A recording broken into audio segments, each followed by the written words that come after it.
Bienvenue chez Hélène Darroze. Suivez-moi, je vous fais faire le tour du propriétaire. Alors on arrive ici dans la partie accueil et boutique avec Shpadiari, notre mascotte et mon chien fidèle.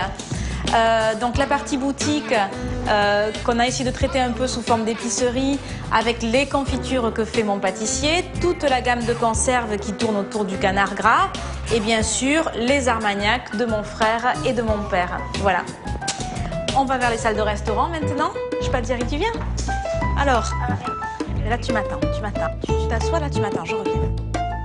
Alors ici, on se trouve dans la partie du restaurant qu'on appelle le salon, qui est un endroit où on essaye un peu de s'amuser à tous les niveaux, la cuisine, le décor, et où Henri Beck, qui est mon cousin, et qui est aussi designer et créateur des magasins Mode et Nature, a essayé de mettre en scène tout ce que je lui demandais, la couleur, la convivialité.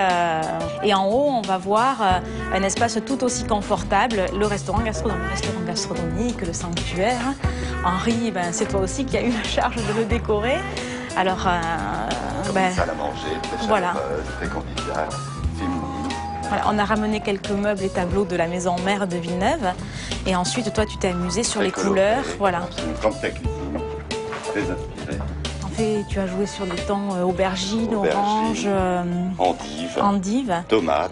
Moi, je dis, quand je cuisine, je parle avec mon cœur parce que ça, c'est vraiment la vérité, quoi. C'est quelque chose c'est pour ça quand on, c'est peut-être quelque chose qui va vous venir à l'esprit, cuisine de femme, cuisine d'homme, etc. Est-ce que ça existe?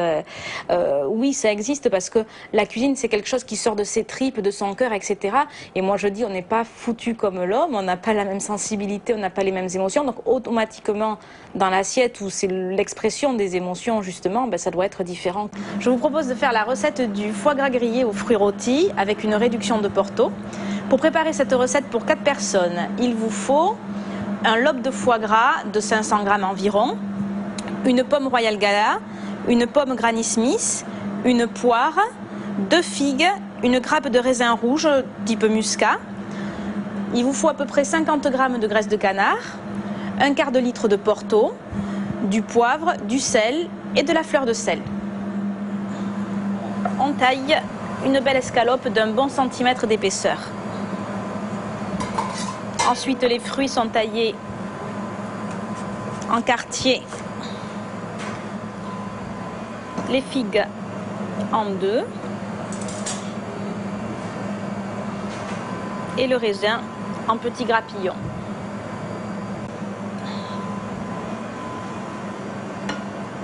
Donc la sauce se résume en fait à juste un peu de Porto réduit. Donc c'est ce qu'on va faire maintenant. C'est-à-dire qu'on va prendre à peu près un quart de litre de Porto qu'on va faire réduire de 3 quarts.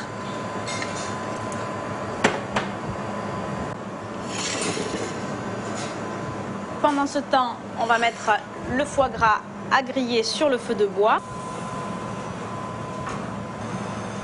Donc pendant que le foie gras cuit, je vais cuire les fruits, avec bien sûr un peu de graisse de canard. Donc on va commencer par les fruits qui mettent le plus de temps à cuire, c'est-à-dire les pommes et la poire.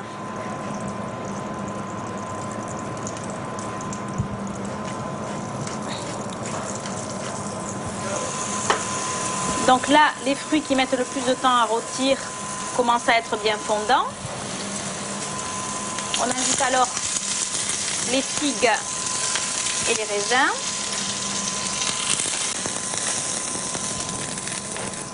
Et quand ils sont bien dorés, on les retire. Le foie gras est cuit. Les fruits également. Donc le Porto maintenant est réduit pratiquement à 3 quarts. Ça doit être à la fin un petit jus sirupeux. Voilà. Dans le fond de l'assiette, un peu de jus de Porto, les fruits rôtis,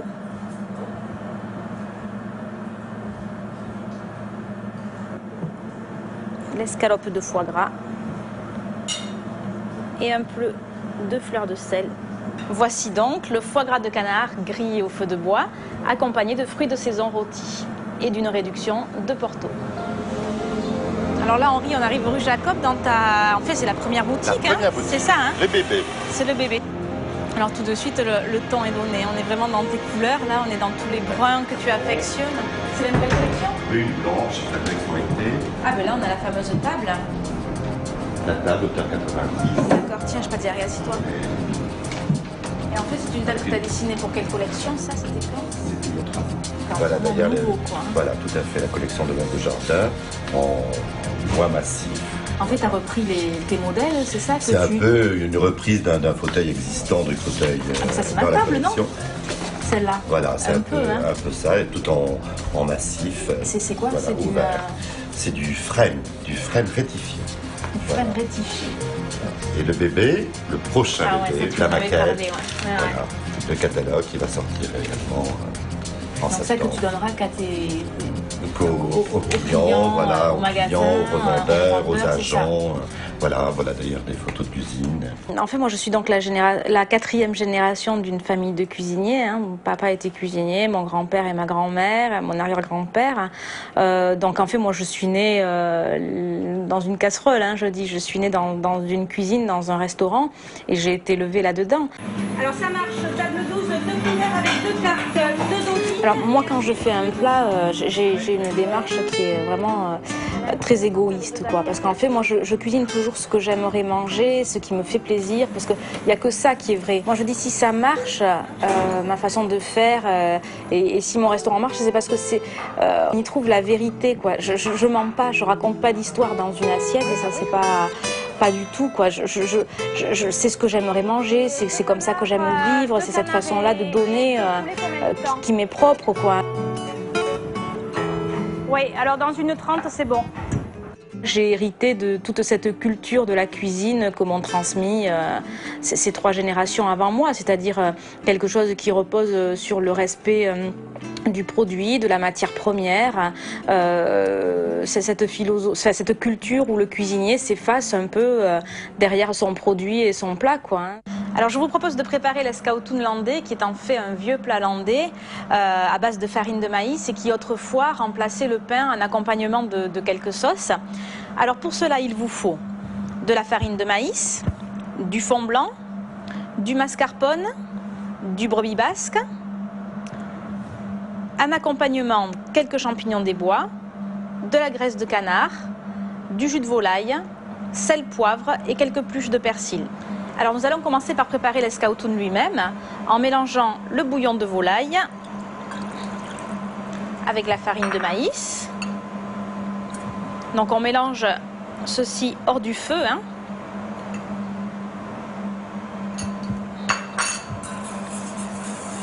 Et ensuite nous allons cuire cette préparation. On fait un peu comme une pâte à choux en la desséchant sur un feu doux. Alors au bout de 5 minutes environ, la pâte est desséchée. On peut alors y ajouter le mascarpone.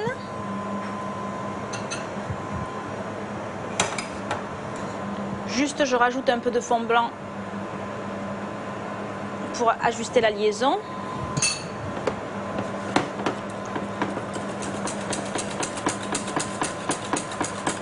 Et le brebis basque que nous avons râpé.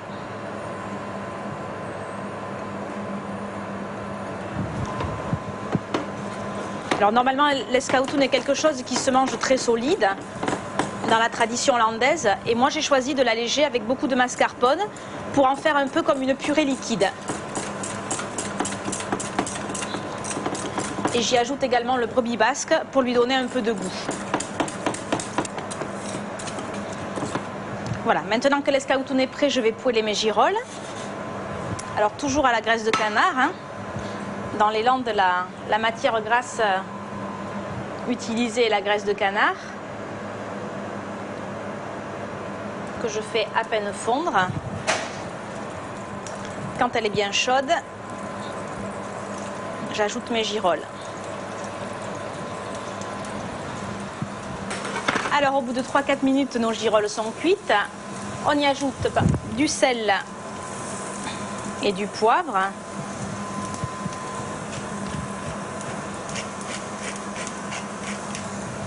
Et quelques pluches de persil.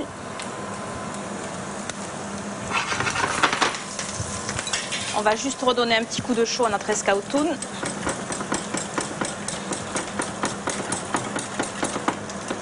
Et c'est maintenant pour nous le moment de dresser.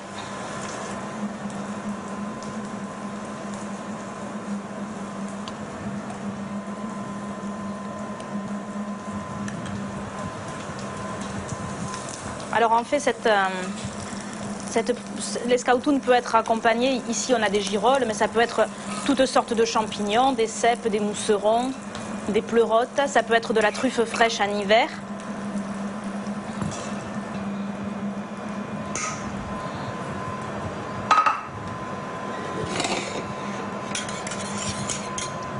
Et on finit avec juste un petit cordon de jus de volaille.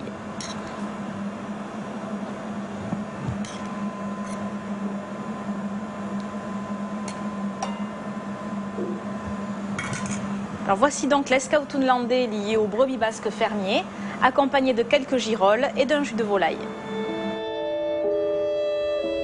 Alors là, on n'est plus du tout à Paris, on est à Roquefort, dans les Landes. C'est un petit village, le village où je suis née, où j'ai grandi, où j'ai été baptisée. Et si on est là, c'est pour une raison bien précise. On va rencontrer mon frère qui est dans ses chais d'Armagnac et qui va nous faire déguster et visiter son chai. Donc ici, nous sommes à Roquefort et ici, nous vieillissons exclusivement des eaux-de-vie provenant du bas Armagnac. Depuis toujours, la famille Darroze est une famille de restaurateurs et depuis toujours, donc notre père Francis et notre grand-père parcouraient le bas Armagnac pour dénicher des petits lots de grands produits, de grands bas Armagnac. Donc ils sélectionnaient ces Armagnacs pour les proposer à leurs clients au restaurant. Alors la particularité de la maison, puisque nous sommes négociants éleveurs, nous travaillons la notion de cru. Donc chaque produit conserve son originalité jusqu'au verre et nous n'assemblons jamais une propriété avec une autre. Tu vois un Armagnac qui est déjà au niveau de la couleur bien évolué. 73, ça fait 28 ans de fût. Donc au début, on est passé dans du fût neuf et puis maintenant, au fur et à mesure du vieillissement, on est dans des barriques vieilles où là, en fait, il n'y a plus qu'un échange qui se fait à travers le bois et qui va permettre aux arômes d'évoluer. On a souvent assisté à des scènes de ménage entre mon père et ma mère parce que ma mère a une spécialité, elle fait superbement bien les crêpes quoi. Et souvent pour les aromatiser, en fait elle prenait ce qui lui tombait sur la main quoi. Oui, souvent elle prenait des bouteilles qui n'avaient pas étiquette et puis en général c'était pas celle-là qu'il fallait prendre. Moi d'abord, j'attache une très grande importance au choix du produit. Et donc le choix du produit, c'est le producteur, quoi, obligatoirement. Donc j'ai une relation très intense avec les gens qui me vendent de la matière première. C'est pareil avec la marchande de petits légumes qui est à Villeneuve, dans mon village, dont le père était déjà le fournisseur de mon grand-père. Ça c'est de l'oignon blanc parce qu'il est beaucoup plus hâtif, mais en principe c'est de l'oignon rouge. Ah, alors c'est encore. Oui. Mais oui, j'ai mangé du coco aussi bon quand j'étais chez Ducasse à Pigne. En fait, celui qui m'a vraiment appris la cuisine, c'est un monsieur qui s'appelle Mario, qui était un des chefs de Ducasse et qui m'a mené tous les week-ends. Enfin, le week-end pour nous, c'était le mardi et mercredi, quand le week-end était fermé, qui m'a mené à Pigne dans sa campagne. Ah ouais. Et là, il avait un coco, c'était leur spécialité. Oh là là. Pour préparer la crème de coco glacée aux pimientos del piquillo, il vous faut des cocos frais, de l'oignon, des carottes, des petits lardons, de la tomate fraîche, un bouquet garni, de la graisse de canard, du sel, du poivre, un peu de vinaigre de xérès, de la crème liquide, de l'huile d'olive, des pimientos del piquillo et pour finir, quelques pluches de persil. Alors nous allons commencer par cuire les cocos, toujours avec un peu de graisse de canard, les petits lardons,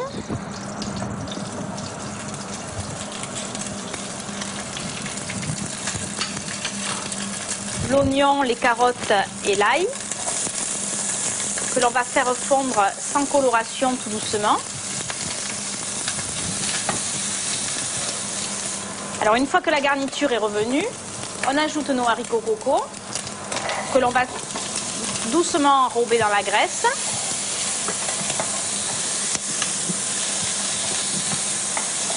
Et à ce moment-là, nous mouillons, alors, ou avec du fond de volaille comme ici, sinon avec de l'eau tout simplement. Alors il est très important de ne pas saler ni poivrer, seulement en fin de cuisson, car sinon la peau des cocos va durcir. On rajoute la tomate fraîche, le bouquet garni, et avec des cocos frais comme ça, juste 10 à 15 minutes de cuisson, ça suffit amplement. Donc cela fait un quart d'heure à peu près que les haricots coco cuisent, ils sont cuits maintenant. À ce moment-là, on peut assaisonner, juste à ce moment-là. Voilà, et on les retire du feu. On va donc les mixer pour en faire une purée que l'on va détendre avec un peu de crème liquide.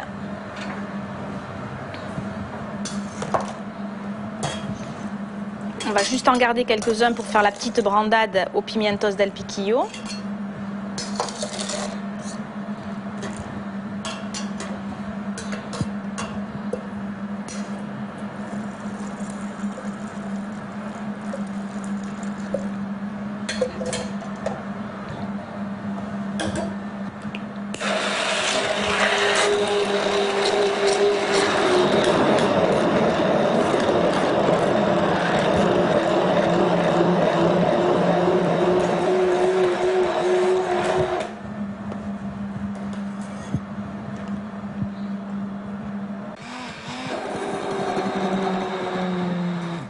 Alors là, je rajoute de la crème liquide pour en faire donc le velouté.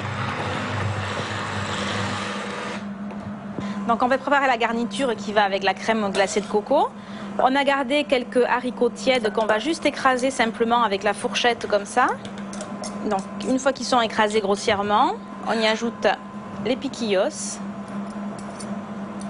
taillés en lanières. Alors les piquillos, c'est en fait un piment espagnol, un poivron espagnol qui a été grillé au feu de bois et ensuite conservé dans l'huile d'olive. On trouve ça dans toutes les épiceries fines maintenant.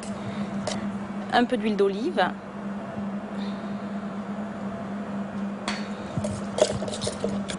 Donc notre garniture est prête. Maintenant que le velouté, que la crème glacée est froide, on va rectifier l'assaisonnement. Alors en sel et en poivre.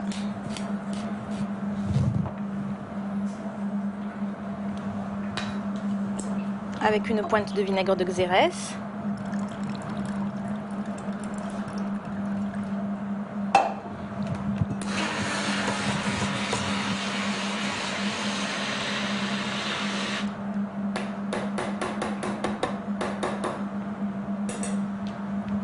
Alors, juste la finition maintenant. On va servir le velouté dans une belle carafe.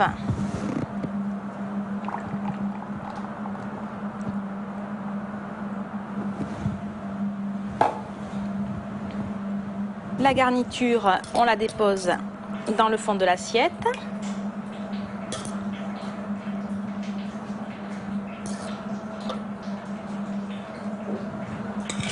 Voilà, et devant les convives, il s'agira de verser le velouté sur la garniture et un trait d'huile d'olive.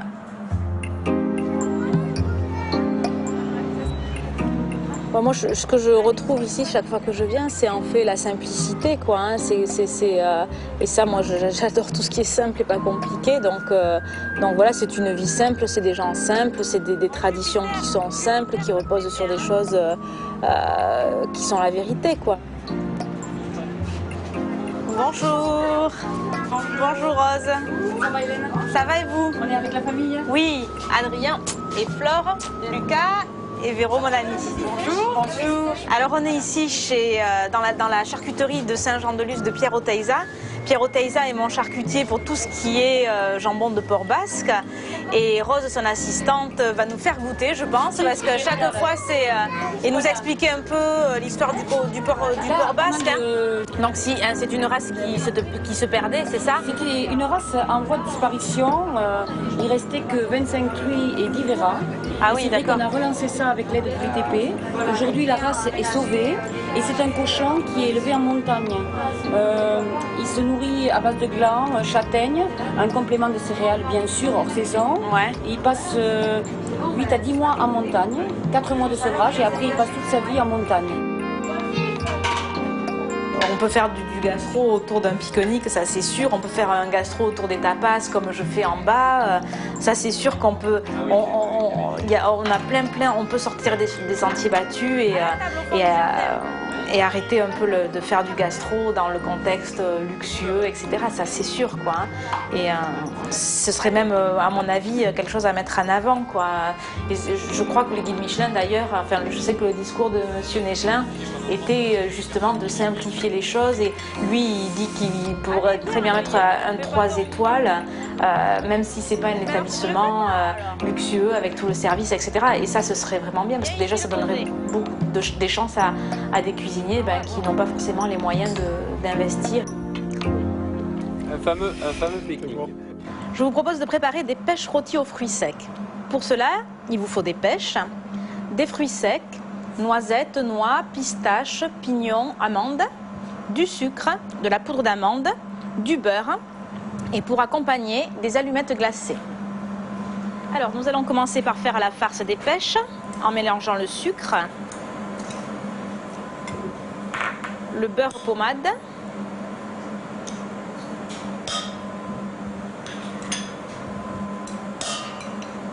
la poudre d'amande et les fruits secs.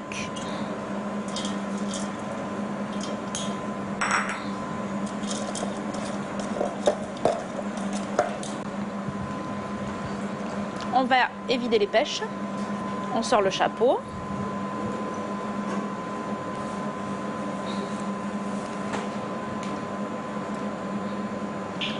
Et on contourne le noyau.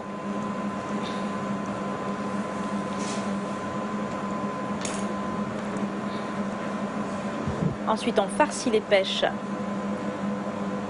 avec la farce que l'on vient de préparer. On les dépose dans un plat rôti ou dans une poêle.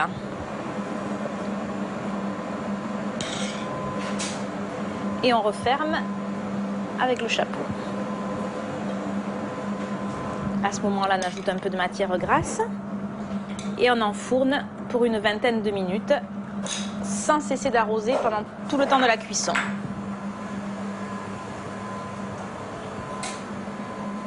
Donc au bout de 20 minutes, les pêches sont rôties.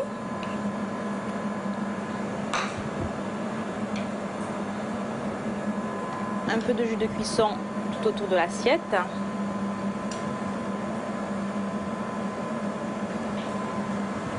Donc on accompagne d'une crème glacée à l'amande amère.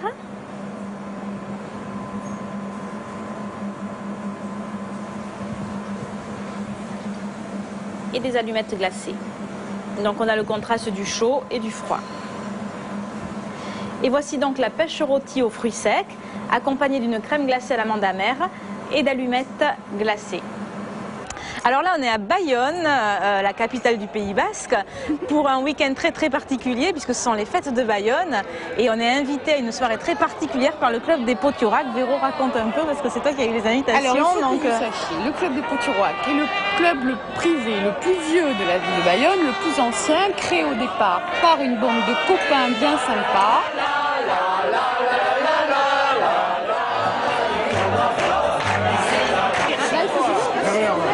Aspirato.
geldi geldi, etta geldi geldi, etta geldi geldi.